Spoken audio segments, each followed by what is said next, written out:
A nation awakens. The morning of December 7th, 1941, began like any other Sunday across America. But by evening, everything had changed. Perhaps you've heard the statistics before. The surprise attack on Pearl Harbor, the devastating losses, President Roosevelt's declaration of war. But tonight, we're going to explore a different story. The story of how America's women answered an unprecedented call to service. Picture, if you will, the vast shipyards of the Pacific coast in the weeks following Pearl Harbor. Dawn breaks slowly over the skeletal frames of unfinished vessels, their steel ribs reaching toward a pale winter sky like the bones of sleeping giants. The ground beneath is rough and unforgiving, littered with metal scraps that catch the early light, scattered remnants of a peacetime construction pace that would soon prove woefully inadequate. The air hangs thick with morning mist, carrying the sharp scent of salt water and the metallic tang of cold steel. Industrial cranes stand motionless in the half-light, their arms extended over empty berths where ships should be taking shape. The silence is profound, almost sacred in its completeness. But this quiet will not last. Within these shipyards and in factories stretching from coast to coast, a transformation is about to begin that will reshape not only America's industrial capacity, but the very fabric of American society itself. The nation that had been caught sleeping on that December morning would awaken to discover strengths it never knew it possessed. In Washington, D.C., officials worked through the night by lamplight, calculating the staggering numbers. The Navy needed ships. Hundreds of them. Liberty ships, Victory ships, destroyers, cruisers, aircraft carriers.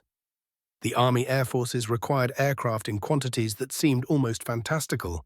Bombers, fighters, transport planes, and all of it needed to be built faster than anything had ever been built before.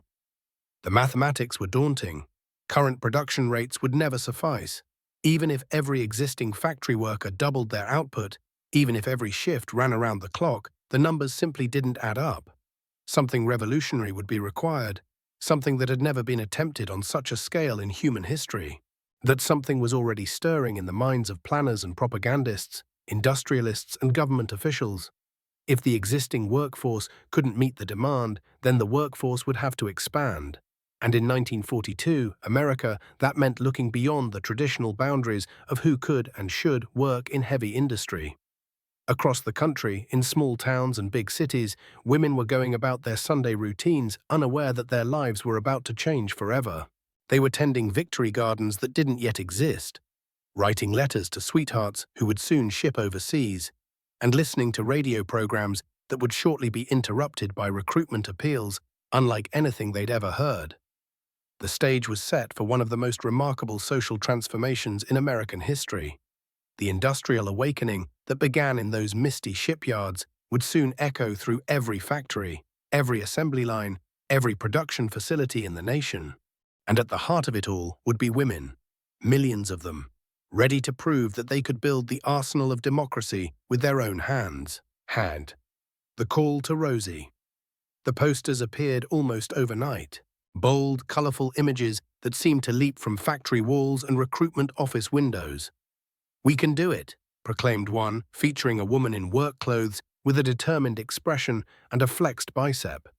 Another showed a woman in overalls, her hair tied back in a practical bandana, gripping a rivet gun with confident hands. "The girl he left behind is a wow," read the caption, "a woman ordnance worker." But perhaps the most enduring image was yet to come. Soon, a song would play on radio stations across America, its melody catchy and its message unmistakable. All the day long, whether rain or shine, she's a part of the assembly line, Rosie the Riveter. The name would stick, becoming shorthand for an entire generation of women who would answer their country's call. The campaign was carefully orchestrated, drawing on the expertise of Madison Avenue's finest advertising minds. Government officials understood that they were asking women to do something unprecedented, to leave their traditional roles and enter a world that had been exclusively male for generations. The messaging had to be just right, patriotic enough to tap into wartime fervor, practical enough to address real concerns, and aspirational enough to make the work seem not just necessary but noble. Norman Rockwell's famous painting for the Saturday Evening Post showed Rosie as a powerful, confident figure, her work boots planted firmly on a copy of Hitler's Mein Kampf. She held her rivet gun like a weapon of democracy, her muscled arms speaking to both strength and femininity. This wasn't about abandoning womanhood, it was about expanding its definition. In living rooms across America, women gathered around radios to hear the appeals. The voices were warm, encouraging, speaking directly to their sense of duty and their desire to contribute. "Your country needs you," the announcers said, "not just to keep the home fires burning, but to forge the very weapons that will win this war." The response was remarkable in its scope and speed. In defense plants that had employed virtually no women before the war, female workers soon made up 30%, 40%, sometimes even 50% of the workforce. By 1943, the number of women in manufacturing had increased by 140%. These weren't just single women looking for work. They were mothers, wives, daughters, sisters, all united by a common purpose. But the transition wasn't without its challenges. Factory foremen, accustomed to all-male crews, had to learn new management techniques. Safety equipment designed for men's bodies had to be redesigned. Work schedules had to accommodate women who still bore primary responsibility for childcare and household duties. Perhaps most significantly, the women themselves had to overcome decades of social conditioning that told them such work was beyond their capabilities. Many arrived at factory gates on their first day with trembling hands and racing hearts, wondering if they truly belonged in this world of heavy machinery and industrial noise. Yet something remarkable happened in those first weeks and months. As women learned to operate drill presses and welding torches, as they mastered the rhythm of assembly lines and the precision of aircraft construction, they discovered reserves of strength and capability they never knew they possessed. The nervousness gave way to confidence, the uncertainty to pride. In company cafeterias during lunch breaks, conversations buzzed with excitement. Women shared tips about the best work shoes, compared notes on handling difficult machinery, and celebrated small victories. A perfect weld, a production quota exceeded, a supervisor's grudging nod of approval. They were writing a new chapter in American history, one rivet, one weld, one completed aircraft at a time. The transformation was visible not just in the factories, but in the women themselves. They walked differently, carried themselves with new assurance. They had become part of something larger than themselves, contributors to a cause that would determine the fate of nations. And they were just getting started. Sparks of industry. Step inside a wartime aircraft factory on a typical morning, and you're immediately enveloped by a symphony of industrial sound. The rhythmic hammering of pneumatic tools creates a percussion section, while the high whine of drill presses adds a metallic melody. Overhead, the rumble of crane motors provides a bass note as massive aircraft sections move slowly through the assembly process. The air itself tells a story. It carries the sharp ozone scent of electrical welding, the warm metallic smell of freshly machined aluminum, and the faint chemical tang of industrial adhesives. Particles of metal dust dance in the shafts of sunlight streaming through high factory windows, creating an almost ethereal atmosphere in this most practical of spaces. At welding stations throughout the facility, women bend over their work with intense concentration. The welding torch in experienced hands becomes an instrument of precision, its brilliant blue-white flame creating temperatures that rival the surface of the sun. When the torch meets metal, sparks cascade in brilliant showers, each tiny point of light a small explosion of heat and energy. Watch closely as a skilled welder guides her torch along a seam. The metal ahead of the flame glows cherry red, then white hot, before flowing together in a perfect bead. The process requires not just technical skill, but an almost artistic sensibility. Understanding how the metal wants to flow, feeling the rhythm of the work through the torch handle, seeing the subtle color changes that indicate proper temperature and penetration. The protective gear transforms these women into something almost alien. Dark welding helmets that flip down to reveal only a narrow viewing window. Heavy leather aprons that protect against sparks. Thick gloves that must somehow maintain dexterity for precise work. Yet through this industrial armor, their humanity shines through in the careful attention to detail, the pride in a perfect bead, the satisfaction of a job done right. Move deeper into the factory, and you'll find the riveting stations where teams of women work in perfect coordination. The process looks deceptively simple. Drill a hole, insert a rivet, use the pneumatic gun to form the head. But achieving the precision required for aircraft construction demands skill that takes weeks to develop and months to master. The riveting gun itself is a marvel of industrial engineering, delivering precisely controlled bursts of compressed air to form rivet heads with mechanical perfection. In the hands of an experienced operator, it becomes an extension of her will, capable of forming hundreds of identical rivets with remarkable consistency. Listen to the rhythm as a skilled riveting team works. The sharp report of the gun, a brief pause for positioning, then another report. The sound echoes off the factory walls, joining with dozens of other teams to create an industrial percussion that speaks of urgent productivity. Each rivet represents a small victory, another step toward completing an aircraft that might carry American airmen safely through combat missions over Europe or the Pacific. The physical demands of the work are considerable. The riveting gun weighs several pounds and must be precisely positioned hundreds of times each day. The vibration travels up through the operator's arms and shoulders, requiring strength and endurance that many women had never needed to develop. Yet they adapted, building muscle and stamina while maintaining the delicate touch required for precision work. At the assembly stations, aircraft sections come together like pieces of an enormous three-dimensional puzzle. Wings join fuselages, control surfaces are fitted and tested, engines are mounted with mathematical precision.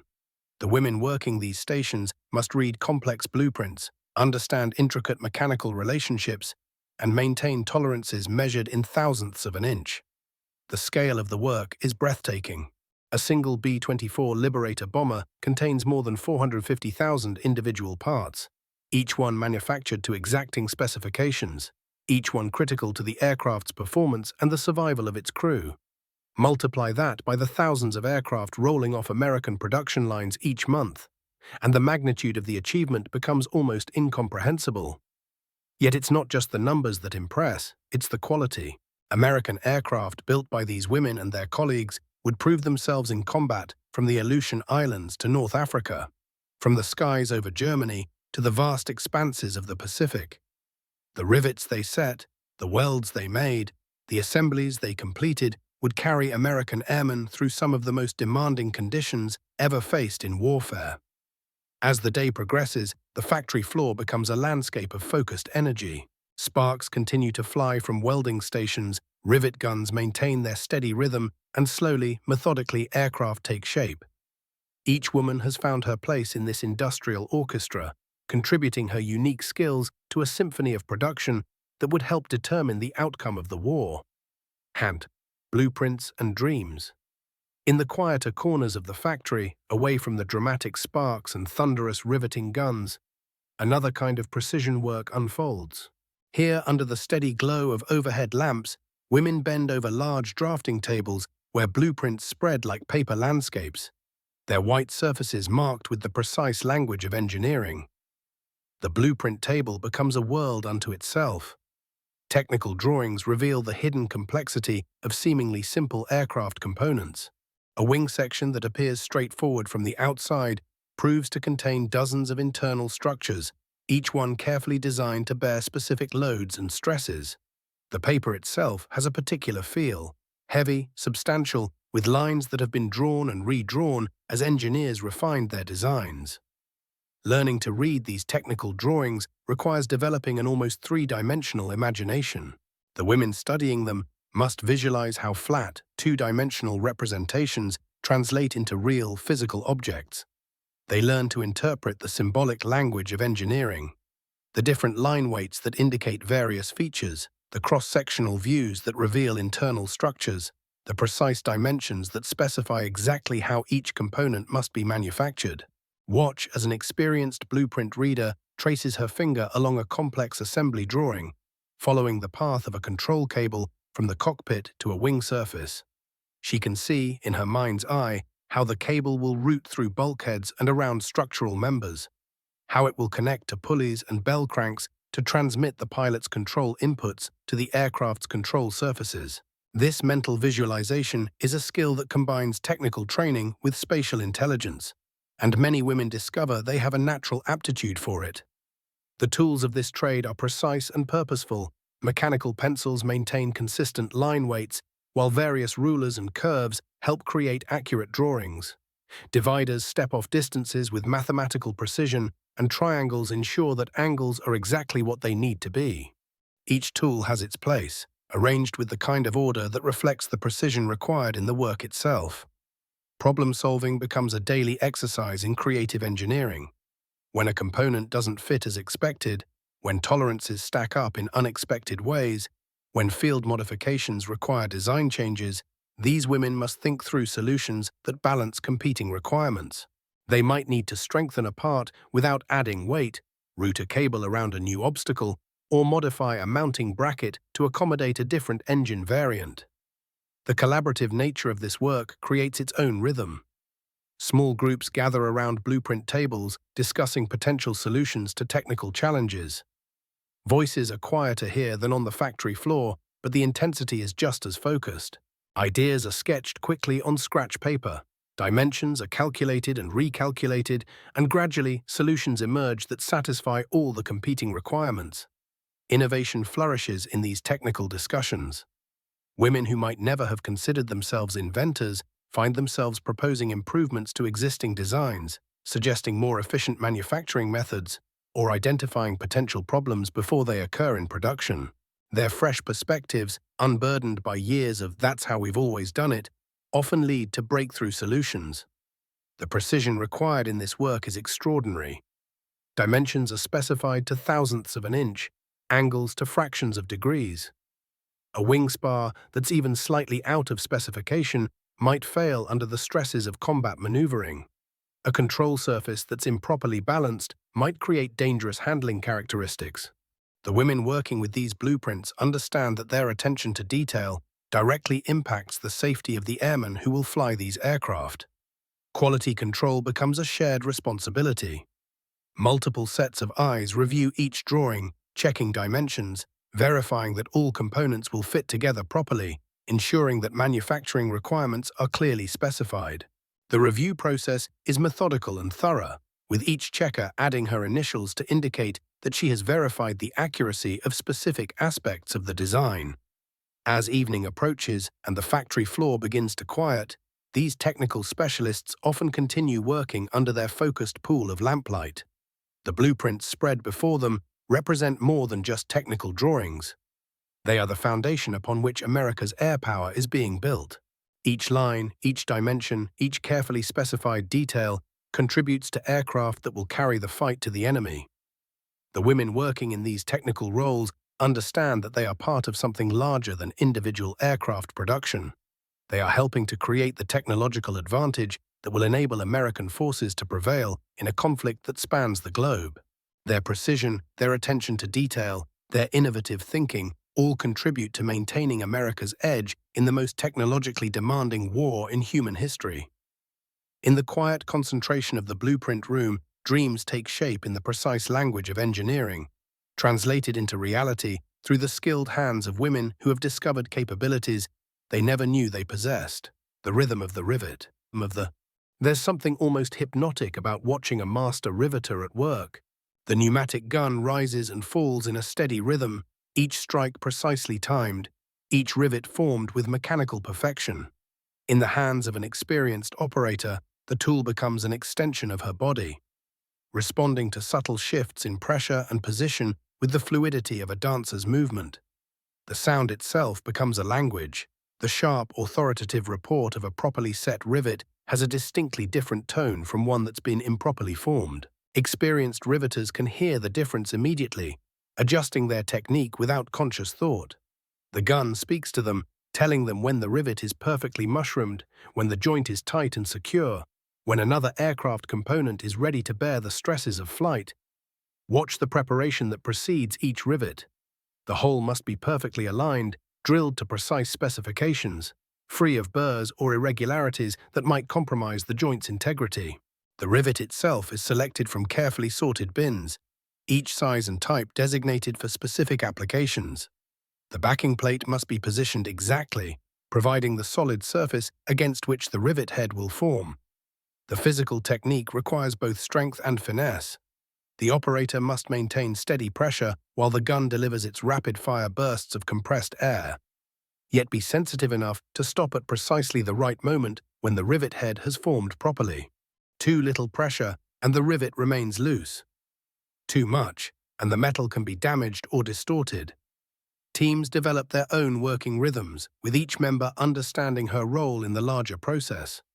The rivet setter positions each fastener. The gun operator forms the heads, and the inspector checks each joint for proper formation. They move together like components in a well-designed machine, each motion economical and purposeful. The repetitive nature of the work might seem monotonous to an outside observer, but the women performing it often describe entering an almost meditative state.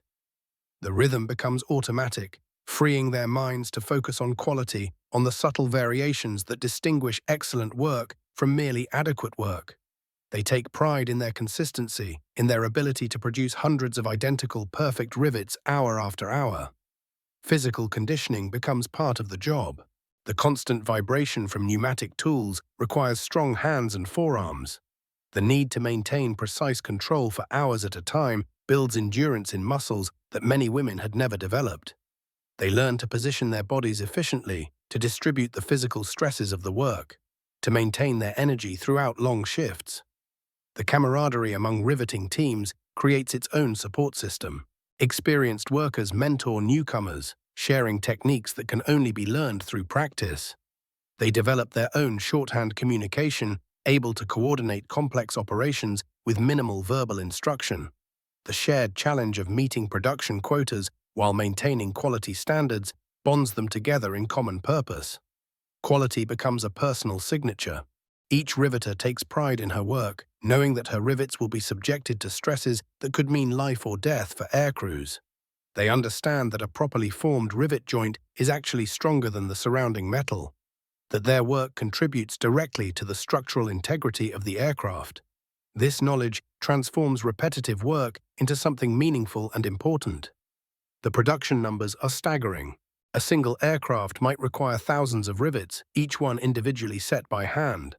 Multiply that by the dozens of aircraft moving through production simultaneously, and the daily rivet count reaches into the tens of thousands. Yet each one receives the same careful attention, the same commitment to excellence. Innovations emerge from the factory floor itself. Riveters suggest improvements to tool design, modifications to work positioning, techniques for handling difficult joints. Their hands-on experience provides insights that engineers might miss, leading to changes that improve both quality and productivity. The best ideas often come from the women actually doing the work, not from supervisors or designers. As shifts change and new teams take over, the rhythm continues unbroken. The sound of riveting guns echoes through the factory around the clock, a percussion section in the symphony of wartime production. Each strike represents another small step toward completing an aircraft that will carry American airmen into combat, another contribution to the arsenal of democracy. The women wielding these tools understand their role in the larger war effort. They know that their steady rhythm, their consistent quality, their attention to detail all contribute to aircraft that must perform flawlessly under the most demanding conditions imaginable. In the repetitive precision of their work, they find both purpose and pride, knowing that they are literally riveting together the tools of victory. The factory floor. From the elevated walkway overlooking the main production floor, the view is nothing short of extraordinary. Spread out below, like a vast mechanical landscape, the factory floor pulses with organized activity. Hundreds of women move through their tasks with purposeful efficiency, each one a vital component in an industrial machine of unprecedented scale and complexity. The noise level here is substantial but not overwhelming. A constant background hum punctuated by the specific sounds of various operations. Drill presses add their high-pitched whine, while pneumatic tools provide sharp percussive accents. The overhead cranes contribute their own mechanical rumble as they transport major assemblies from station to station. Yet somehow, the human voices manage to cut through this industrial symphony, calling out instructions, sharing information, maintaining the communication that keeps everything flowing smoothly. The air itself is alive with the byproducts of intensive manufacturing. Fine metal particles catch the light streaming through high windows, creating an almost ethereal atmosphere. The smell is distinctly industrial. Cutting oil, heated metal, electrical equipment, and the faint ozone scent of welding operations. It's not unpleasant, merely different. The olfactory signature of urgent productivity. Movement on the factory floor follows patterns that become apparent only after careful observation. Workers flow along predetermined paths, their routes optimized to minimize interference with ongoing operations. Material handlers push carts loaded with components, following schedules that ensure parts arrive at assembly stations exactly when needed. The choreography is complex but efficient, the result of careful planning and constant refinement. At individual workstations, women have adapted their spaces to maximize efficiency and comfort. Tools are arranged within easy reach, components organized for quick access, reference materials positioned for easy consultation. Each workspace reflects its operator's personality and preferences while maintaining the standardization necessary for quality control and safety. The assembly line concept reaches its full expression here, with aircraft sections moving steadily from station to station as they acquire additional components and systems. At each stop, specific operations are performed by specialists who have perfected their particular skills. Wings receive control surfaces, fuselages gain their internal systems, engines are mounted and connected to their various support systems. Quality control inspectors move throughout the floor with clipboards and measuring instruments, checking dimensions, verifying proper installation, ensuring that each component meets exacting specifications. Their presence is reassuring rather than intimidating. Everyone understands that their vigilance helps ensure that completed aircraft will perform flawlessly when put to the ultimate test of combat. The pace of work is steady but not frantic. There's an urgency born of wartime necessity, but it's tempered by the understanding that quality cannot be sacrificed for speed. Supervisors move through the floor, consulting with workers, solving problems, making decisions that keep production flowing smoothly. Their authority is evident but not oppressive. They're part of the team, not separate from it. Break times reveal the human side of this industrial operation. Small groups gather in designated areas, sharing coffee from thermoses, comparing notes about their work, discussing news from the war fronts. The conversations are a mixture of technical shop talk and personal concerns, worries about husbands and brothers overseas, pride in production achievements, speculation about new aircraft designs. The diversity of the workforce is striking. Women of all ages work side by side, from teenagers just out of high school to grandmothers whose sons are fighting overseas. Different backgrounds, different educations, different life experiences, all united by common purpose. They've learned to work together, to support each other, to share knowledge and skills across traditional social boundaries. Safety equipment and procedures are taken seriously. Hard hats protect against falling objects. Safety glasses shield eyes from metal particles, and steel-toed shoes guard against dropped components. Safety meetings are held regularly, and accident prevention is everyone's responsibility. The industrial environment demands constant vigilance, and the workers have learned to watch out for themselves and their colleagues. As the day progresses, completed aircraft sections begin to take recognizable shape. What started as raw materials and individual components gradually transforms into the complex machines that will soon carry American airmen into combat. The transformation is visible and tangible, providing immediate feedback on the value and importance of each person's contribution. The factory floor represents more than just industrial production. It's a demonstration of American adaptability and determination. Women who had never imagined working in heavy industry have become skilled technicians and craftspeople. They've proven that with proper training and motivation, traditional boundaries can be crossed and new capabilities developed. The energy here is palpable, focused, determined, optimistic. Despite the long hours and demanding work, there's a sense of pride and accomplishment that permeates the atmosphere. These women know they're making history, contributing to something larger than themselves, helping to build the tools that will ensure victory and bring their loved ones home safely. Out. Beyond the factory walls, when the factory whistle signals the end of another shift, the women of America's industrial workforce don't simply clock out and forget about the war effort. They carry their commitment home with them, transforming their domestic lives into additional battlefronts in the fight for victory.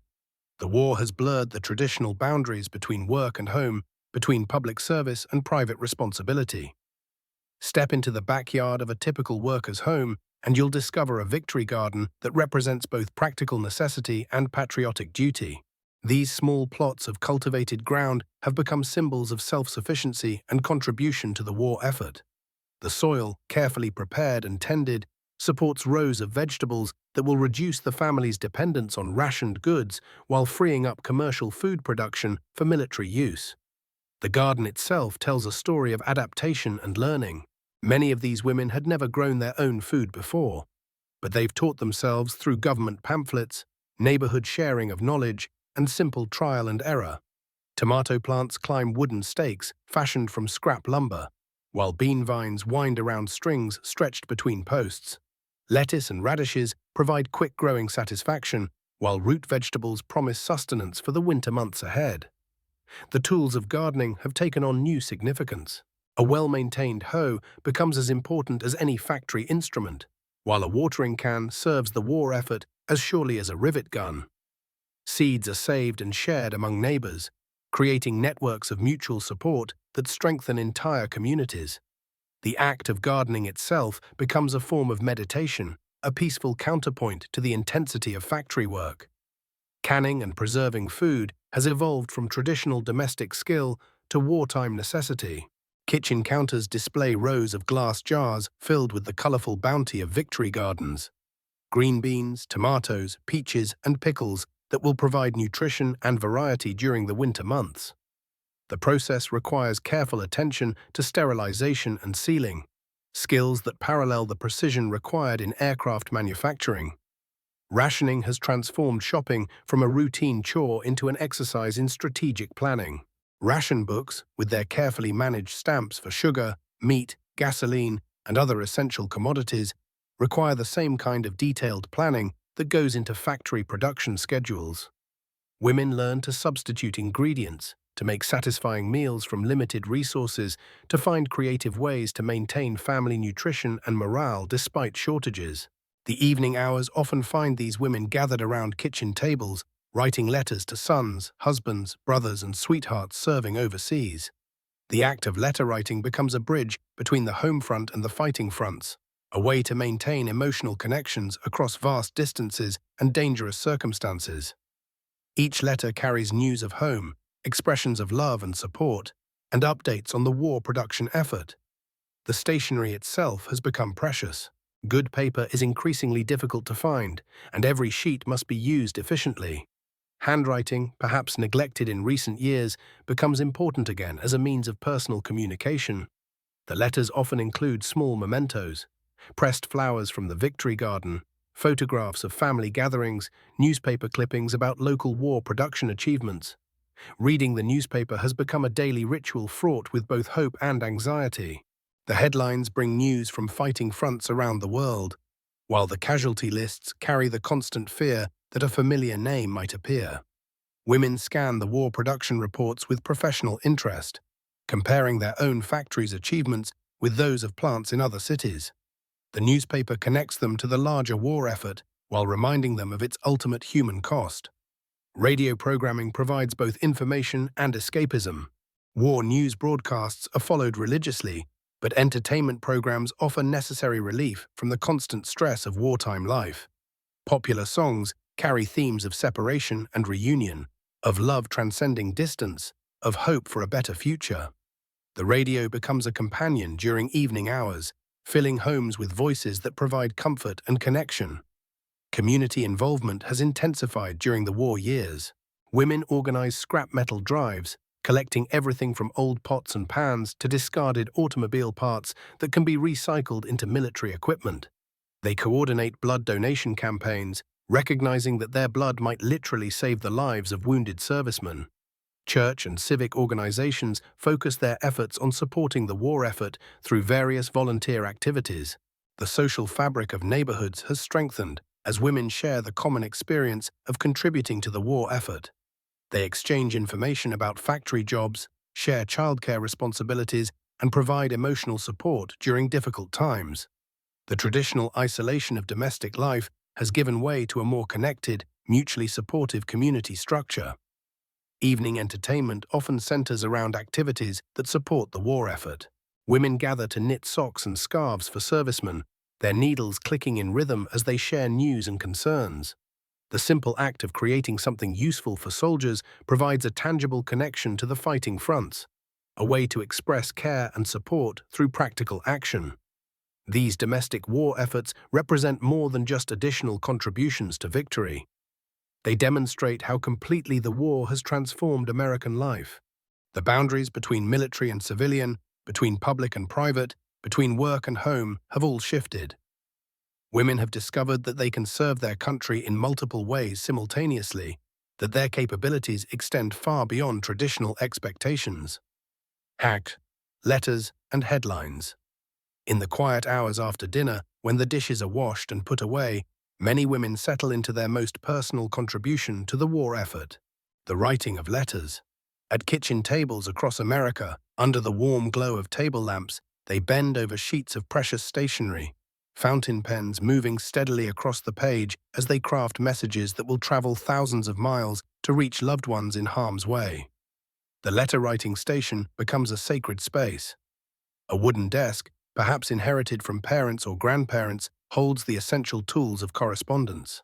Bottles of ink that must be used sparingly, blotting paper to prevent smears, stamps that have become increasingly valuable. A small stack of envelopes waits nearby, each one representing a connection across the vast distances of war. The act of writing itself requires careful consideration. Paper is rationed and expensive, so every word must count. Yet these letters must carry the weight of love, support, news from home, and encouragement for men facing unimaginable dangers. The challenge is to maintain an upbeat, positive tone while honestly sharing the realities of life on the home front. Watch as experienced hands guide a fountain pen across the page, the ink flowing smoothly to form words that will be treasured by their recipients. The handwriting itself becomes important. Clear, legible, beautiful enough to honor the significance of the message. Many women have rediscovered the art of penmanship, taking pride in letters that are as visually appealing as they are emotionally meaningful. The content of these letters reveals the intimate side of the war effort. They describe the satisfaction of completing another aircraft, the pride in meeting production quotas, the camaraderie among factory workers. But they also share smaller, more personal details. The success of the victory garden, the challenge of cooking with rationed ingredients, the way the neighborhood has changed as more women join the workforce. Reading letters from overseas brings both joy and anxiety. The thin paper of V-mail, photographically reduced to save shipping space, carries precious words from distant battlefields and training camps. The delay between sending and receiving means that conversations unfold in slow motion, with weeks passing between question and answer. Each letter that arrives safely represents a small victory, proof that the writer was alive and well, at least when the message was composed. The morning newspaper has become an essential but emotionally fraught part of daily routine. Headlines track the progress of campaigns across Europe and the Pacific, while detailed articles analyze strategic developments and military operations. Women read these reports with professional as well as personal interest, understanding how their factory's production contributes to the larger military effort. The casualty lists, printed in small type in inside pages, represent the war's most sobering reality. Names are organized by home state and city with brief notations: killed in action, wounded in action, missing in action, prisoner of war. Women scan these lists with racing hearts, simultaneously hoping not to find familiar names while feeling profound sympathy for the families who will receive devastating news. War production reports provide more encouraging reading. Statistics on aircraft production, ship construction, and munitions manufacturing demonstrate America's growing industrial might. Women who work in these industries read the numbers with particular pride, knowing that their own efforts contribute to the impressive totals. The figures represent more than abstract statistics. They're tangible proof that the home front is fulfilling its crucial role. Local newspapers carry stories that hit closer to home. Profiles of neighborhood women who have taken factory jobs, reports on community scrap drives and bond sales, announcements of local men who have been promoted or decorated for valor. These stories create a sense of shared effort and mutual support, reinforcing the idea that everyone has a role to play in achieving victory. Editorial pages reflect the complex emotions of wartime life. Columnists praise the contributions of working women while also expressing concern about the long-term social implications. Letters to the editor reveal both pride in American achievements and anxiety about loved ones overseas. The debate about women's roles in society continues even as women themselves are proving their capabilities in unprecedented ways. The evening routine of reading and writing becomes a form of meditation, a way to process the day's experiences and maintain connection with distant loved ones. The physical act of holding a letter, of carefully forming words with pen and ink, provides a tactile connection that transcends the miles and months of separation. Photography has taken on new importance as a way to document and share experiences. Small snapshots of women at work, of victory gardens in bloom, of neighborhood gatherings are carefully included in letters overseas. These images provide visual proof of the home front's transformation, helping servicemen understand how completely their country has mobilized for war. The ritual of letter writing often extends late into the evening, as women balance their desire to share everything with the practical limitations of paper and postage. They learn to write efficiently but meaningfully, to convey complex emotions in simple words, to maintain optimism while acknowledging difficulties. These letters become historical documents, preserving the intimate thoughts and feelings of a generation of women who helped win the war through their words as well as their work. In the quiet concentration required for thoughtful correspondence, these women find both solace and purpose. Their letters carry more than news and affection. They transport the love and support that help sustain American servicemen through the darkest hours of combat, proving that the pen can be as mighty as the rivet gun in the fight for victory. And escapism and joy. Despite the serious nature of their wartime responsibilities, the women of America's industrial workforce understand the vital importance of maintaining morale through entertainment and social connection. When Saturday evening arrives, factory gates release streams of women eager to embrace the simple pleasures that make the hard work and constant worry bearable. The local movie theater becomes a beacon of escape and community gathering. Its marquee, brightly lit against the evening sky, advertises the latest Hollywood productions that promise a few hours of relief from wartime concerns. The familiar names of favorite stars, Bette Davis, Joan Crawford, Cary Grant, Clark Gable, represent continuity and glamour in a world that has been turned upside down by war. Inside the theater, the atmosphere is electric with anticipation. Women who have spent the week in work clothes and safety equipment now wear their best dresses, their hair carefully styled, their makeup applied with the skill of those who understand the transformative power of personal presentation. The theater provides a space where they can reclaim aspects of femininity that the factory environment necessarily suppresses. The newsreels that precede the main feature provide updates on the war's progress, but they're presented with the dramatic flair of Hollywood production values. Stirring music accompanies footage of American forces in action, while authoritative narrators explain strategic developments in terms that make complex military operations understandable to civilian audiences. These segments reinforce the connection between home-front efforts and battlefield success. But it's the main features that provide the real escape. Romantic comedies offer the fantasy of love conquering all obstacles, while musicals present elaborate production numbers that transport viewers to worlds of beauty and harmony. Even war films, when handled by skilled directors and actors, can provide cathartic release by allowing audiences to experience victory and heroism in controlled fictional environments. The shared experience of moviegoing creates its own form of community bonding. Women who work together in factories sit together in theater seats, sharing popcorn and whispered comments about the on-screen action. The collective gasps, laughter, and applause that ripple through the audience demonstrate the power of entertainment to unite people in common emotional responses. Dancing has experienced a renaissance during the war years, providing both physical exercise and social interaction in settings that celebrate life and joy despite the surrounding darkness. Local dance halls and community centers host events that draw women from defense plants and other war industries, creating opportunities for relaxation and self-expression that the work environment cannot provide. The music itself reflects the complex emotions of wartime life. Big band arrangements of popular songs provide the rhythmic foundation for dancing, while the lyrics often address themes of separation, longing, and hope for reunion. Songs like I'll Be Seeing You and White Christmas become anthems for a generation separated by war but united by common experience and shared dreams. The physical act of dancing provides welcome relief from the repetitive motions and confined spaces of factory work. Bodies that have been bent over workbenches and assembly lines can stretch and move freely, expressing grace and femininity in ways that industrial environments necessarily restrict. The flowing movements of popular dances offer a counterpoint to the precise, controlled motions required in aircraft manufacturing. Social dancing also provides opportunities for interaction with men who are still on the home front. Defense workers, men in essential industries, servicemen on leave. These interactions, however brief and casual, help maintain the social connections that war has disrupted. They remind women that life includes more than work and worry, that human relationships and personal happiness remain important even in wartime.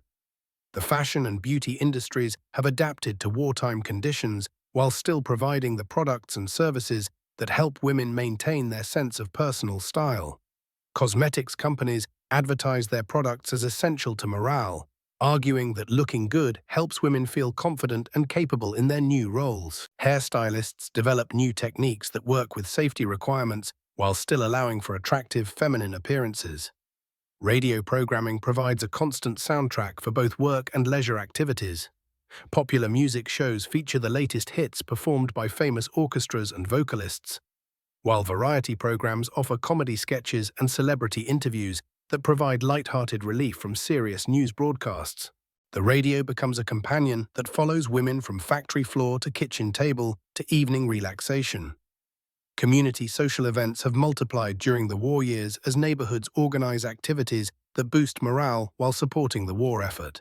Dance fundraisers for the Red Cross, musical performances to sell war bonds, and social gatherings that combine entertainment with practical activities like letter-writing campaigns all serve the dual purpose of providing enjoyment and advancing the cause of victory. The contrast between work and leisure activities becomes particularly pronounced during wartime.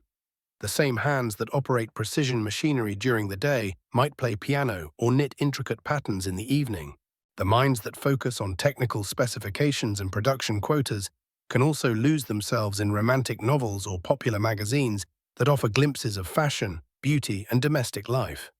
These moments of joy and escapism serve a crucial function in maintaining the psychological health and motivation of the workforce. They provide necessary relief from the constant pressure of wartime production, while reinforcing the social connections and personal relationships that give meaning to the larger struggle. The women who dance on Saturday night return to their factory stations on Monday morning, refreshed and renewed, ready to continue their vital contributions to the war effort. In the balance between duty and pleasure, between serious responsibility and light-hearted entertainment, these women demonstrate the resilience and adaptability that characterize their generation's response to unprecedented challenges. Sunset reflections. As the summer of 1945 draws to a close, the factory whistles that have marked the rhythm of wartime life for nearly 4 years begin to sound different notes. The urgent tempo of maximum production gives way to something more measured, more contemplative. Victory has been achieved, but its arrival brings complex emotions that few had anticipated during the intense focus of the war years.